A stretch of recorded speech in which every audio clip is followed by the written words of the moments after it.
Ba? Kaya lang, napakasakit, Kuya Ete. Di ba? Pero sa Panginoon, mayroon po tayong forever. Amen po ba? Yan ang dahilan kung bakit siya pumarito sa atin upang ibigay niya ang kanyang dakilang pag-ibig po sa atin, kapatid. Amen po ba? Bago po tayo magpapatuloy, tayo muna yung manalangin. Ama namin Diyos na nakapangyarihan sa lahat, na may gawa ng langit at lupa at may-ari po ng aming buhay.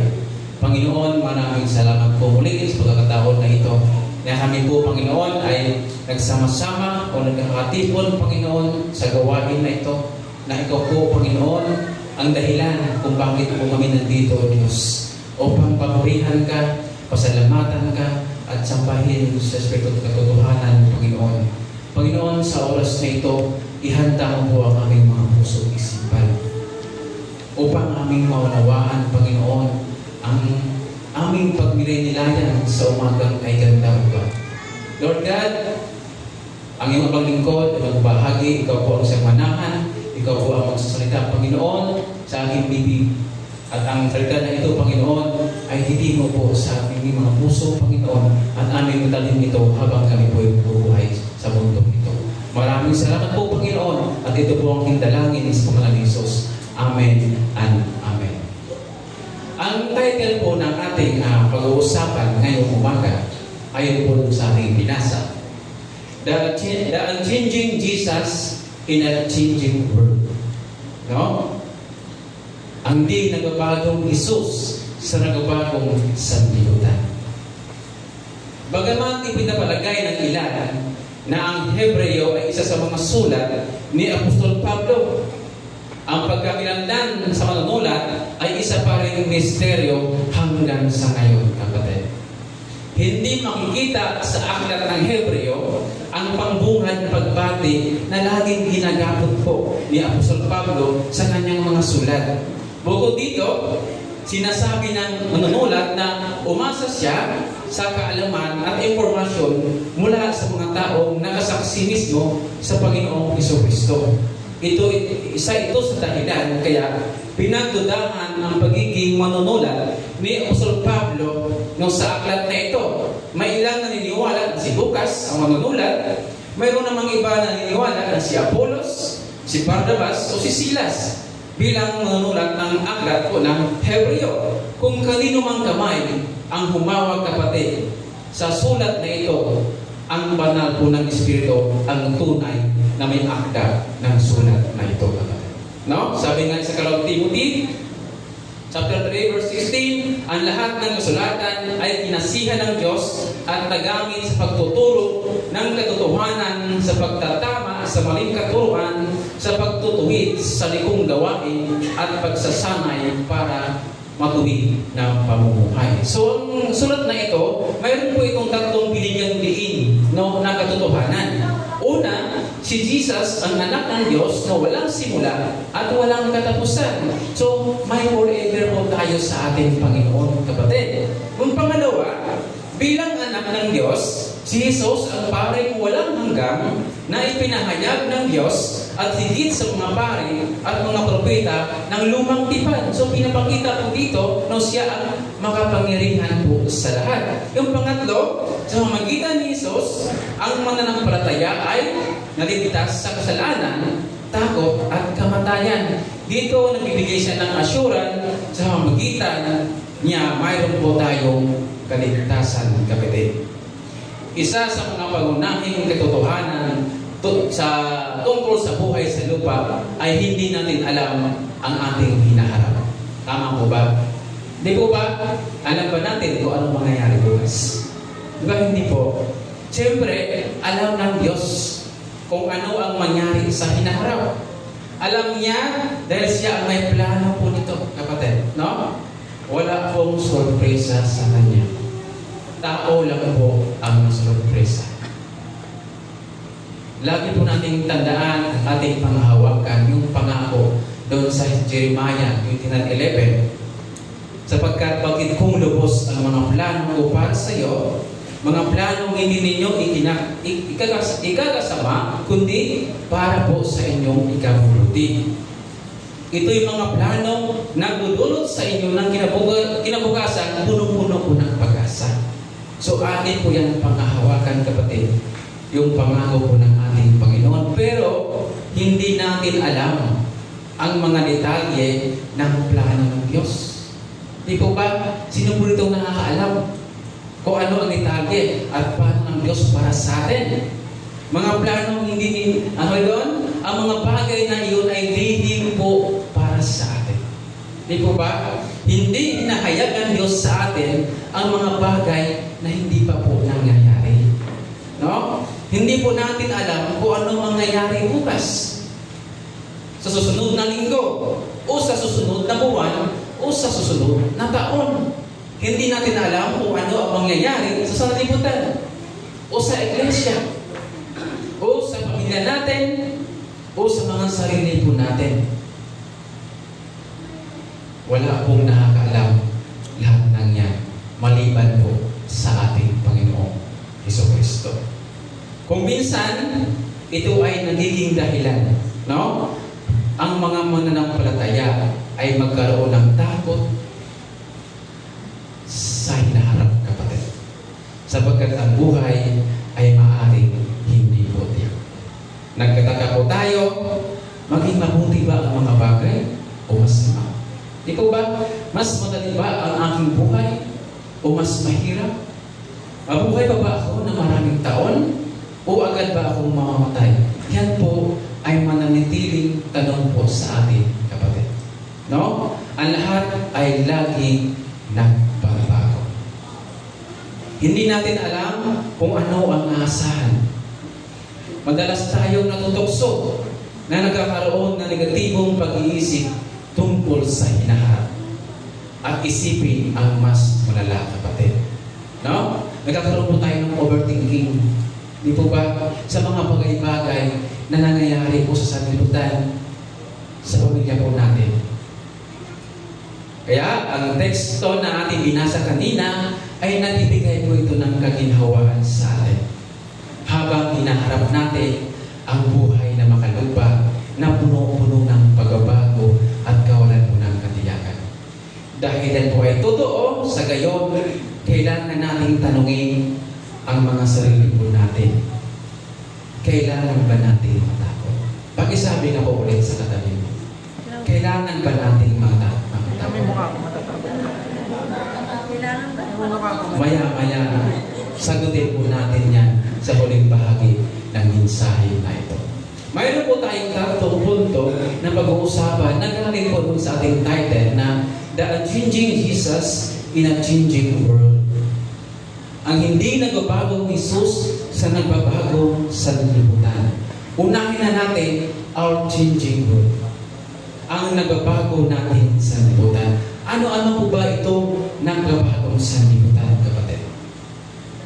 Nabubuhay tayo sa mundo na nagbabagong sanlibutan.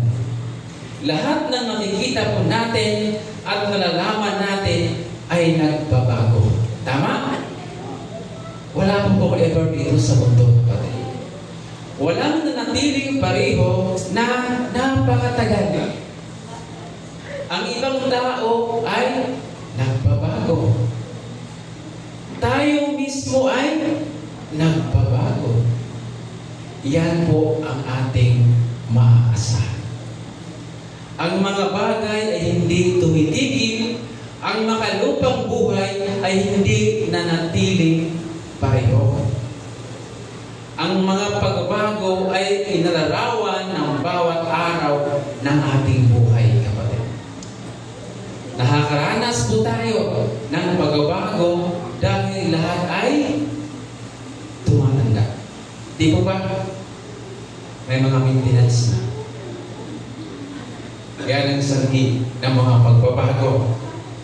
So, ipinaalala sa atin dito sa awit, 1:26, sabi doon, maliban sa iyo, lahat ay nililipas. At tulad ng damit, lahat ay kukupas. Sila'y puhubarin parang kasuotan. So, wala talagang forever, kapatid, dito sa mundo. Ganun din ang sinasabi sa 2 Korinto, chapter 5, verse 1, Alam natin kapag nasira na ang tundang tinatahanan natin ngayon, na tumutukoy sa ating katawang lupa, tayo'y may tahanan sa langit na hindi kailanman masisira. Isang tahanang ginawa ng Diyos at hindi ng tao. So sinasabi dito kapatid, ito ay nagsasabi ng ating makalupa, pisikal na katawan ay mawawasak po. Sila ay dahan-dahan tumatanda. No? At nawawala kagaya na nangyayari sa asukal kapag inilagay mo sa kape. Di po ba? Nalulusa, unti-unti kong nawawala. Pero ang sabi niya,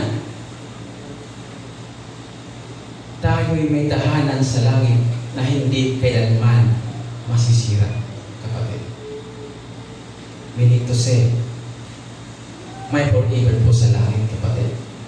Kahit kailan ay hindi masisira. Dahil sa pagtanda, hindi mo magagawa ngayon ang ginagawa mo noon. Talungin po natin ang mga bata pa sa atin. Totoo po ba yun? Tama? Hindi na natin magagawa yung ginagawa natin noon pag tayo nagkakaedad na. Tayo ay madali ng kalaban ng iba't ibang karamdaman. Yan po ang realidad sa mundong ito. Nakakaranas tayo ng pagbabago sa pamilya natin. Di po ba? Ang mga relasyon natin ay nagbabago. Ang pag-uugali natin ay nagbabago din. Kung minsan, ang mag-asawa ay magkakalayo. Di po ba?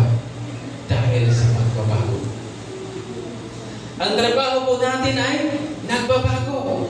May maaaring pala kaibigan sa iyo ngayon, pero bukas tatalikod siya at magalit siya sa iyo. Di po ba? Ang mga bagay ay nagbabago rin sa lipunan. Maaaring magkaroon tayo ng bagong pinuno sa pamahalaan. At maaaring sila mismo ang magdala sa pangunahing pagbabago po sa atin. Ang mga bagay ay nagbabago din sa loob ng iglesia. Gayon din dito sa iglesia ito, kapatid. May pagbabago sa mga dumadalo. May pagbabago kung ilan ang dumadalo, kapatid. Di po ba? Yan po ay hindi natin kontrolado.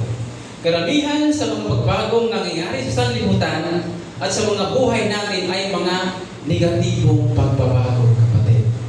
Ano ang naging sanhi ng pagbabago ng lahat sa bawat araw, oras, at minuto, at segundo sa buhay po natin?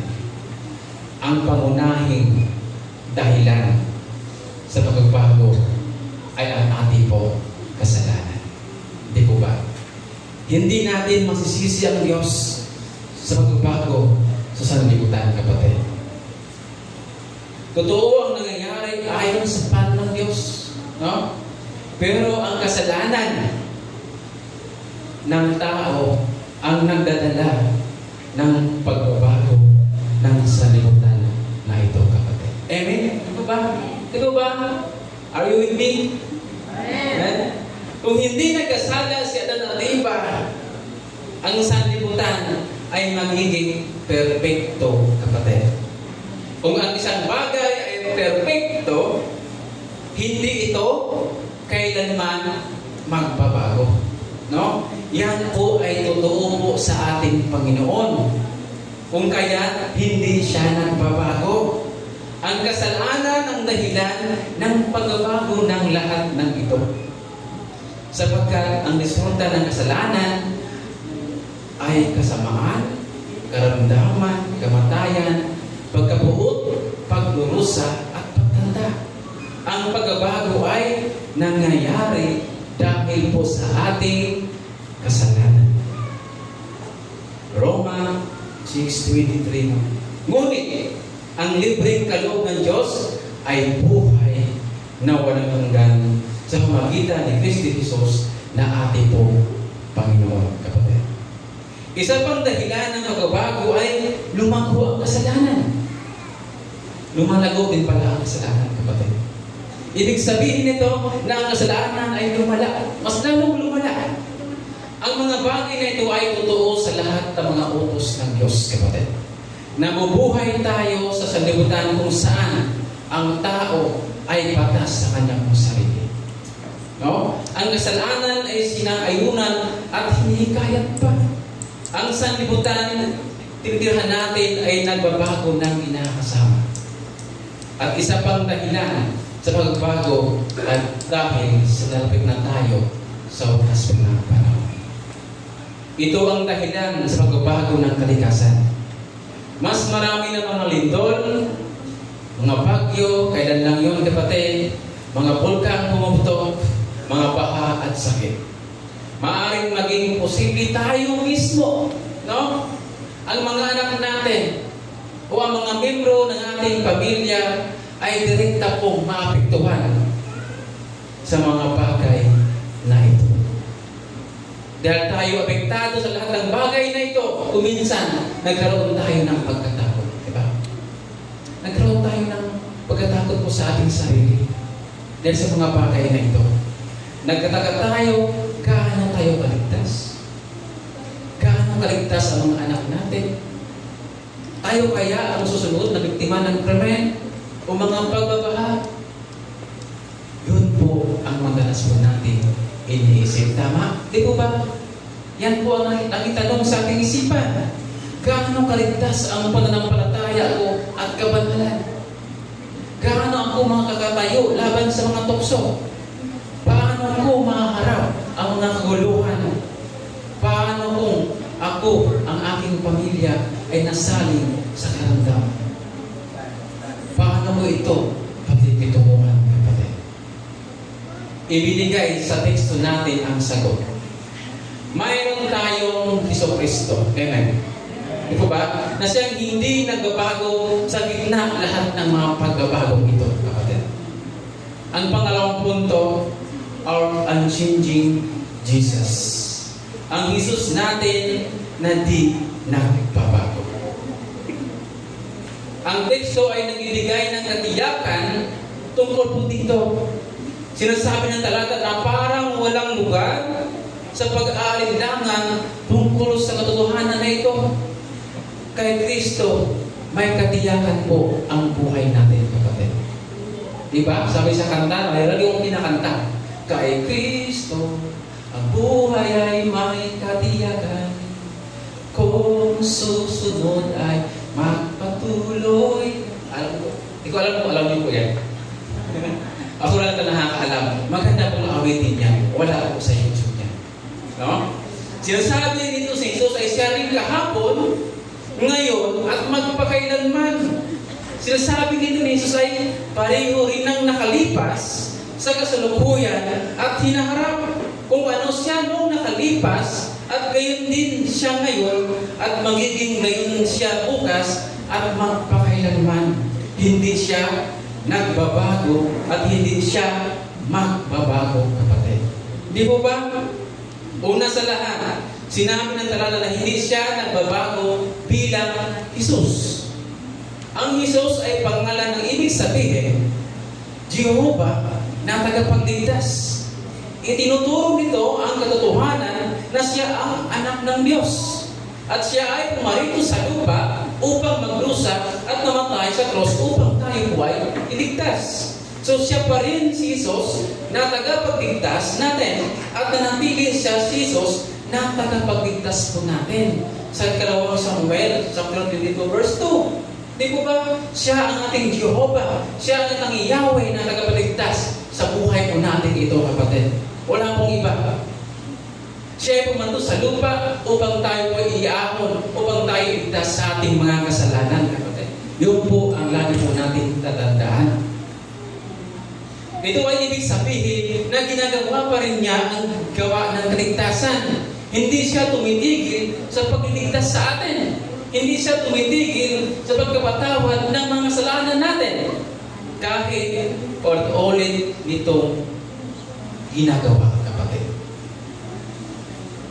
Kahit Madalas tayong nakagawa ng kasalanan, pero ang Panginoon ay patuloy pa rin nagpapatawad sa atin, kapatid. Hindi siya tumitigil sa pagpapala po sa atin. Patuloy niyang pinadama ang kanyang pagmamahal kahit tayo ay marami pong pagkukulang, kapatid. Hindi siya tumitigil sa pag-iingat po sa atin mula sa diablo, mula sa sanlibutan. Hindi siya tumitigil sa kanyang gawain ng lahat na bagay para po tayo ay ligtas. Walang hanggang kabutihan po ang ginagawa ng ating Panginoon para po sa buhay natin. Ang tagapagligtas natin ay hindi po nagbabago. So mga tuwid, ang kaligtasan po natin ay hindi magbabago, kapatid. Kahit po ang kasalanan natin ay hindi nagpapapako sa Kanya. Hindi po ba? Gaano man kadami ang ating kasalanan, hindi po ito nakapagbabago sa ating Panginoon o sa Kanyang pag-ibig o sa Kanyang layunin para po tayo ay ligtas at pagpalain po ng ating buhay. Pangalawa, sinabi niya, katalata na hindi siya nagbabago bilang Kristo. Ang pangalang Kristo ay ibig sabihin na siya ay pinahiran. Siya ay pinili at pinahiran ng Diyos para maging punong propeta. Ang tangi nating punong pari at walang hanggan nating hari. Hindi, dahil hindi siya nagbabago, siya ay palagi nating hari, kapatid. Bilang propeta, sinasalita niya sa atin ang salita ng Diyos. No? Ipinahayag nga ang Diyos sa atin. Inahayag niya ang Ebanghelyo sa atin at ang daan ng ligtasan sa pamamagitan niya, kapatid. Ginagawa niya yan sa pamamagitan po ng aklat ng Biblia. Pero, lagi niya itong ginagawa sa pamamagitan ng pangangaral po ng kanyang Ebanghelyo. Kapag narinig po natin ang salita na tapat na ipinapangaral, si Kristo po ang nagsasalita po sa atin, kapatid. Di po ba? Siya rin ang ating hindi nagbabagong pari. Sabi doon sa Hebreo chapter 8 verse 1, ito ang buod ng aming sinasabi. Tayo ay may pinakapunong pari na nakaupo sa kanan ng trono ng kataas-taasan. Bilang ating pari, ipinakaloob niya sa atin ang Espiritu, ang mga kaloob na pagpapala ng kaligtasan. Inilagay niya ang mga pagpapala sa atin upang atin ito naranasan, kapatid. Dahil hindi siya kailanman nagbabago, patuloy niyang gawin ang mga bagay na ito para sa iyo at para po sa atin lahat. Siya rin ang di nagbabagong hari, kapatid. Awit 47 verse 2, sapagkat ang Panginoong kataas-taasan ay kakilakilabot, siya ay dakilang hari sa buong lupa. Bilang iyong hari, pag-aarin ka at pinamunuan kanya, kapatid. Kinokontrol kanya, pero ang kanyang pamumuno ay pamumuno ng biyaya. Hindi po siya malupit, hindi mapagmahal na hari na laging nasa isip ng iyong pagpapala, kapatid. Bilang iyong hari, pinamunuan niya rin ang lahat ng mga bagay o sanlibutan para sa ating kapakanan. Nasa Kanya ang lahat ng kapangyarihan sa langit at lupa, tulad ng sinasabi sa Matthew 28 verse 18. Lumapit si Jesus at sinabi sa kanila, ibinigay na sa akin ang lahat ng pangyarihan sa langit at lupa. At ginagamit ang kapangyarihan na iyon, kapatid, para po tayo ay pagpalain hanggang sa wakas. Hindi po ba? Kahangahangang katotohanan na makamtan ang sinibutan at buhay na puno ng pagbabago at ang kawalan at katiyagan. Ang ating Jesucristo ay hindi po nagbabago, kapatid. Siya noon, ngayon, at magpakailanman. Kaya, dahil hindi siya nagbabago, ibigay po natin ang ating pagtitiwala sa ating Panginoon. Di po ba? Ang pangatlo, our trust in Him, kapatid. Sa pagharap po natin at pagdanas sa mga pagbabago sa sanlibutan na ito ay kailangan nating magtiwala sa ating Panginoon. Umaasa po sa Kanya sapagkat siya lamang ang tapat at mapagkatiwalaan at maasahan po sa buhay po natin ito. Namubuhay tayo sa sanlibutan kung saan walang anumang permanente, kapatid. Si Jesus ay laging pareho. Laging maasahan. Lagi Kanyang tinutulungan. Lagi ka makakaasa sa Kanya. Sinasabi sa awit 62 verse 2, siya lamang ang aking malaking bato. Si Jesus ay hindi inahambing sa damo o sa isang puno, kapatid, o sa isang tao o mga bagay na nasisira, kundi siya ay isang malaking bato. Siya ay isang bagay na matigas at hindi po nagbabago kahit kailan. Kung gayon, huwag tayong magtiwala sa ating mga sarili. Huwag po tayong magtiwala sa anumang makalupa. Ang nais po ng ating Panginoon, kapatid, brothers and sisters, magtiwala po tayo sa Kanya. Hanapin ang lahat ng kalakasan at kaginhawaan at kagalakan at kapayapaan mula po sa Kanya. Ang magpagkikaya po sa atin para gawin ito ay ang isipin kung ano siya kahapon at siya nakalipas, kapatid. At naniniwala po ako, kung sino mang yung nagligtas sa iyo doon, siya rin yung magligtas sa atin ngayon, kapatid. Di po ba? Naging mabuti siya sa buhay natin, kapatid. Pinalago ka niya sa biyaya at pagkakilala mo sa Kanya. Naging mabuti siya sa iyong pamilya. Tinanggap natin ang pagkain araw-araw. Nagmalasakit siya sa ating pangailangan, sa ating pamilya. Personal siyang naging mabuti po sa atin, kapatid. Pinatawad niya ang ating mga kasalanan. Nakatanggap tayo ng biyaya upang harapin ang mga pagsubok sa buhay. Walang araw na iniwan po tayo ng ating Panginoon, kapatid. Amen po ba? Tayo lamang po ang lumayo sa ating Panginoon. Yan po ang lahat natin tatandaan. Kahit kailan, hindi po tayo iniwan po ng ating Panginoon. Tayo ang lumayo dahil po sa ating mga nagawang kasalanan. Balikan po natin ang panahon na si Jesus ay nasa krus, kapatid. Yun po ang pinakadakilang pagpapakita ng pag-ibig niya para sa atin. Nagmula siya sa langit, kusang loob niya rin ibinigay ang sarili niyang buhay at naglusa ng matinding pagkatiis para po sa atin. Yan po ang lagi natin babalikan pag tayo po nakakaranas ng mga pagsubok sa buhay. Mga struggle sa buhay.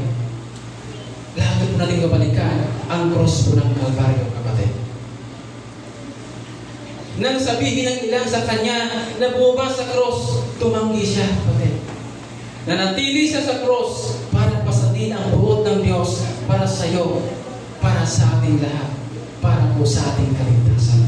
Di po ba? Yan po ang nagpapakita ng dakilang pag-ibig po para sa atin. Iniibig po tayo ni Jesus kung paano Kanya iniibig noon. Amen?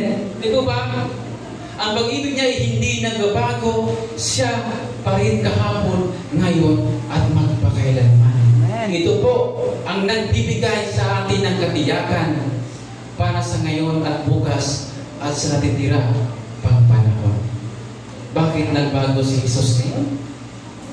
Bakit magbabago ang pag-ibig niya at pagkagalit? Hindi po ito nagbabago, kapatid. Siya pa rin ang kahapon, ngayon at magpapakailanman, posible na siya po ay magbabago sa atin. Tayo lang po ang nagbabago sa Kanya. Roma 8:35-39, sino ang magpaghiwalay sa atin sa pag-ibig ni Kristo? Ang kaguluhan kaya? Ang kapayapaan? Pag-uusig? Pagkagutom? Kahirapan? Panganib o kamatayan? Ayon sa nasusulat, dahil po sa inyo, buong araw kaming pinapatay. Tuwing nga sa amin ay mga tupang pangkatay. Hindi sa lahat ng mga ito tayo'y siguradong magtagumpay sa pamamagitan niya na nagmamahal sa atin sapagkat natitiyak kong walang magpaghiwalay sa atin sa kanyang pag-ibig. Kahit ang kamatayan, ang buhay, ang mga anghel, ang mga pamunuan o mga pangyarihan, ang kasalukuyan o ang hinaharap, ang katastaasan, ang kalaliman o alinmang nilalang ay hindi magpaghiwalay sa atin sa pag-ibig ng Diyos na ipinagkaloob sa atin sa pamagitan ng ating Panginoong Jesucristo, kapatid. Kaya bilang konklusyon, mga kapatid, anuman ang mangyayari, si Jesucristo ay nasa sayo, nasa atin pong lahat. Sinabi niya sa Hebreo 13:5, sa anumang paraan ay hindi kita iiwan o pababayaan man. Ano mo bang ibig sabihin nito? Naroon ako bawat araw upang ingatan at ipagsanggalang ka mula kay Satanas. Pangalawa, alalayan kita kapag tila ang iyong buhay ay napakahirap tiisin. Pangatlo, samahan kita kapag may sakit ka o kapag nawala ang lahat na mayroon ka.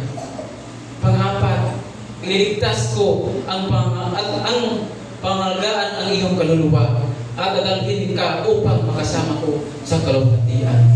Magtiwala po tayo sa Kanya, kapatid. Sumandal ka sa ating Panginoong tagapagligtas na hindi, kahit kailan, ay hindi po nagbabago. Lumakad sa Kanya sa pamamagitan ng pananampalataya. Sa gayon, ay matapang po natin masabi, ano yung tanong kanina? Kailangan ba natin matakot? Ang sagot po sa Hebreo 13:16, ang Panginoon ang aking katulong, hindi ako matatakot. Amen po ba? Kaya mga kapatid, nawa ang mensahe nito ay magiging enlightenment sa atin. Lagi nating tandaan na ang ating Panginoon ay tunay po na hindi po siya nagbabago. Siya ang ating Panginoon mula noon, ngayon, at magpakailanman. Kunin ko na rin po mga kapatid ang pagkakataon na ito. Bago po ako bumaba sa pulpitong ito, nais ko muna personal, no? Na pansamantala kong magpapaalam sa inyo.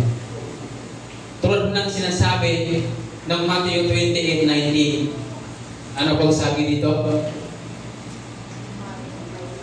Kaya't humayo kayo, gawin ninyong alagad ko ang mga tao sa lahat ng mga bansa. Bautismuhan ninyo sila sa pangalan ng Ama at Anak at ang Espiritu Santo. Turuan niyo silang sumunod sa lahat na inutos ko sa inyo. Tandaan ninyo, ako'y laging kasama ninyo hanggang sa katapusan ng panahon. Dati, tuwing third Sunday ay hindi niyo ba ako nakikita. Sa susunod na buwan po, buong Sunday na po, ay hindi niyo na ako makikita. Di po ba? Kaya in behalf po sa mga kamagagawa sa Panginoon, mga kapatid, mga body of Christ, ako po'y nagpapasalamat po sa inyo sa oras na ito. Pero hindi po ibig sabihin ay tuluyan na po akong mawawala. Makikita niyo pa rin ako. Kaya sabi nga doon sa binasa ko kanina, go and make disciple. Di po ba? Kaya sa oras na ito, in behalf po sa kapagagawa, kapatiran, maraming salamat po sa inyo lahat. Ramdam ko po ang inyong pagmamahal sa akin. Kasi pamilya po namin. Hindi po dito katatapos po lahat. At alam ng Panginoon at pinanghahawakan natin. Sabi niya doon sa verse 20, tandaan ninyo, ako'y laging kasama ninyo hanggang sa katapusan ng mundo. Hindi po ba? As for me and my house, we will serve the Lord. Maraming salamat po. At pagpalain po tayo ng ating Panginoon. To God be the glory.